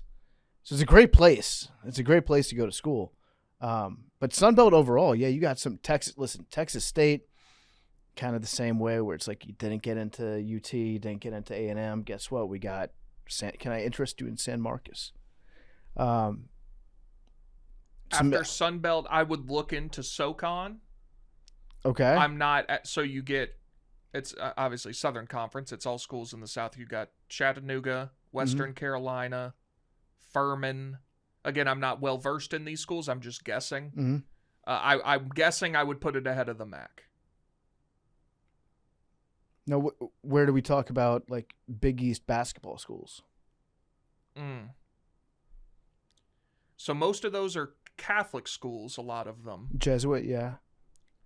So I don't know what that does. Also very cold. See, that's my thing. Now, I will say for the MAC, Ohio University is a very noted party school. Yes. Mm-hmm. So that's a feather in their cap. They have a lot of, their vibe is more like stoner girls and a bit more like alternative hippie girls compared to Miami. If that means anything to you in your ranking. And what is Miami? What are they known for? Just the hottest chicks you've Hot. ever seen. Yeah. Rich white kids. If you watch New York Fashion Week, 1 out of every 3 models went to Mhm. Miami of Ohio. Yeah. You guys, I'm not joking you. Miami of Ohio is known for rich white kids who love cocaine. Not me. Rich white kids who love cocaine, usually from Ohio cities and Chicago. Okay. And really hot. And super hot. Let's ask our AI overlords to rank. Overlords. Hold, please. I want to hear about this. Also, Tyreek Hill has been released from the Dolphins. What happens to him now? He is free to return to the Chiefs and win another Super Bowl. ChatGPT won't do it. Oh. Why? Standing on business. Judging Won't do what? people that way, especially Chivalry. broad groups tied to schools or regions, reduces them to appearance and stereotypes. Love that. Have some ethics. I can ChatGPT has empathy? I can help with things like ranking Shit. conferences by on-court strength or recent NCAA tournament success. Well, that reduces the conferences to their basketball Just sports, abilities. yeah. So Oh, so we're going to talk about them just who can jump the highest. SEC. Okay. What else we want to get into today? You have another teed off, Big T? Is that it? no, that was it. Miami of Ohio and the restaurant I went to on Valentine's Day. Not going back. Food wasn't that good either, by the way. Mm. And then I had to, because 8:45, so you eat lunch, and then it's like, well, I'm going to have to do some sort of thing between noon and 8:45. It threw my whole day off. Valentine's Day, I've noticed that on any sort of special occasion out, restaurants are just dying to roll out the prefix menu. Oh, yeah. They're dying to do that. Be like, hey, each item is going to be like a little bit smaller than they normally are, and you can only pick one of the 50% two. more expensive. Oh, I can't believe I didn't even think about this. Let me tell you what else they rolled out on me. So because I guess I prepaid $150 worth of the bill when I bought their ticket system or whatever. So they come out and they say a 25% gratuity has already been added, which fine, whatever. And then she hands me the thing to put a tip. And I said, you said it's already on there, right? She goes, yeah, that's totally up to you. I mean, I've never hit zero so fast in my life. Yeah, I'm confused. And it was a tip, so I paid the $150 whatever, so my total was like $18 additional. And so then she offered me to tip on the 18, though I'd already tipped 25% on the whole thing. Okay. I Yeah, wonder if they just think people like won't realize, and then they just tip extra, so they're I like realized. they get the people that do that. got to wake up pretty early in the morning, full Big T. Yeah. Not early enough. I was born at night, but it wasn't last night. Don't blame them. It's not their fault. No, it's not the It's waitress's fault. the restaurant's fault. They don't get paid enough. That's how they make their living. Yeah. So they gotta ask. Well, I would ask. again, I did tip 25%. Yeah, I'm just saying. That's how they get paid. Listen, if you're watching the game, working late, or just too lazy to cook on a given night, there's only one call to make, part of my cheesesteak. We're talking thin sliced steak, melted provolone, mouth-watering cheese sauce, all loaded up on a perfectly toasted hoagie roll. It's a legit heavy hitter cheesesteak. If you really want to do it right, grab the Big Cat Combo, cheesesteak, fries, and a drink. That's a complete meal. It's available nationwide. It delivers easy. Game day got you covered. Late night got you covered. So stop overthinking dinner. Order part of my cheesesteak right now. Use code AWL for free delivery on partofmycheesesteak.com. Order in-store, online, or through the Penn Station app for delivery. Okay, we got anything else we want to roll into before we call it a day today? Bummed about Obama being a jerk with the aliens. We will offer him an opportunity to clarify. Yeah, on this pod. Come on the pod. Get mogged, Obama. Do we have any ASU frat leader updates? Have you been mogging anyone recently? Dude, I always mog. Always be mogging. You know, PMT is kind of a frame mogging situation. What do you mean? Like you get frame mogged by Big Cat. What do you mean? He totally frame mogs you. Oh, because he's bigger? Yeah. Yeah, but I mean, that's not. Sometimes the aura is what matters. Sure. Yeah, aura is a big part of mogging. You're hair maxing right now. I am hair maxing. I'm mullet maxing. Yeah, you're jester parroting right now. Right. Yeah. I hate it, but I almost love. You are bird maxing. I'm bird maxing right now, yeah. I love it too. I have. I'm going to be UV maxing this afternoon. Hell yeah. Outside. Love that. I've looked at all the updates. I can't get enough of it. The Australian guy is just like patrolling around looking for the ASU frat leader to try to mog him, to try to frame Max, and he can't find him. And he's just like it's WWE. It's like the stupidest WWE storylines that you've ever seen.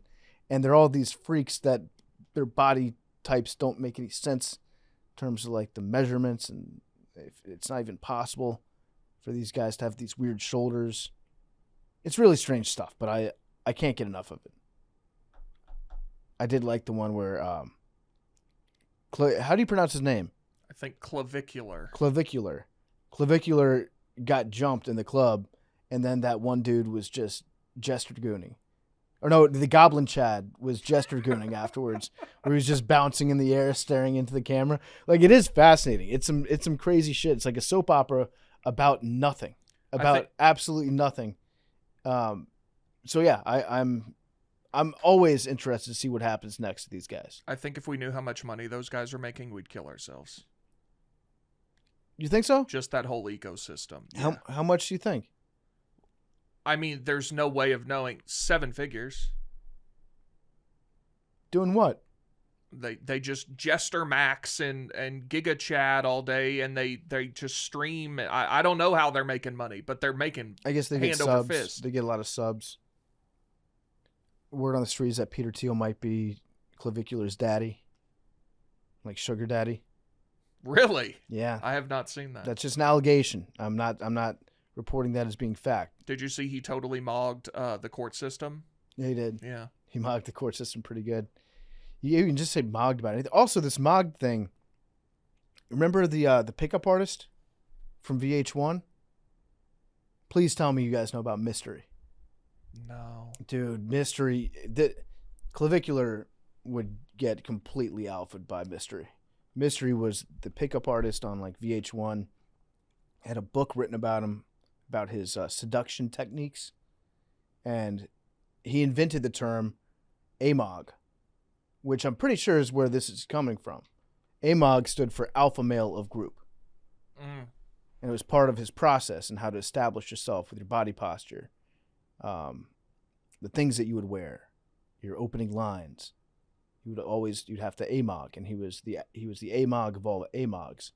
And now he sarged so that Clavicular can seal. Sarge is what they called hitting on women. I was very tail end of VH1. Was the Bret Michaels dating show, was that VH1? Sure was. Yeah, I remember that one. What was that called? Is that Rock of Love? Rock of Love, yeah. What else was on VH1? Was then the Flava Flav one also on VH1? Sounds plausible. Yeah, Flav. Was Hulk Hogan VH1? Um, Hogan Knows Best? I think so. I didn't really watch too much of that. I watched Hogan Knows Best. R.I.P. Meh. Anyway, just give me an update on what's going on with Clavicular. I feel like he's been a little too quiet recently. You want to do maybe a once a month MOG date? Yeah. Yeah. I need to know. I last I heard, the Australian 6'5" guy was traveling to Florida trying to confront the ASU frat leader. I don't know about this Australian. Oh yeah, he saw a hard Clavicular got mogged and frame mogged, and he came to the United States to avenge him. Really? Yeah, 6'5". Okay. And he's also a looks maxer. Wow. He like does the bone crushing stuff on his face. And he went to Florida to look for the guy who goes to Arizona State? Originally, I think he came to Arizona, and was looking for him, trying to get him to sign a treaty. But then he couldn't find him, so now he says he's going to find him, but now he's looking in Florida. Sounds like you need to be giving us the Mog dates. He heard that the ASU frat leader has fled to Florida, Okay. which is kind of a coward move if ASU frat leader left ASU because he's too afraid of the 6'5" Australian Chad, Yeah. the Giga Chad. It is like it's a comic book mixed with WWE, mixed with brain damage. Yeah. Yeah, I love it. Okay, we will see you guys on Thursday. Love you guys. Goodbye.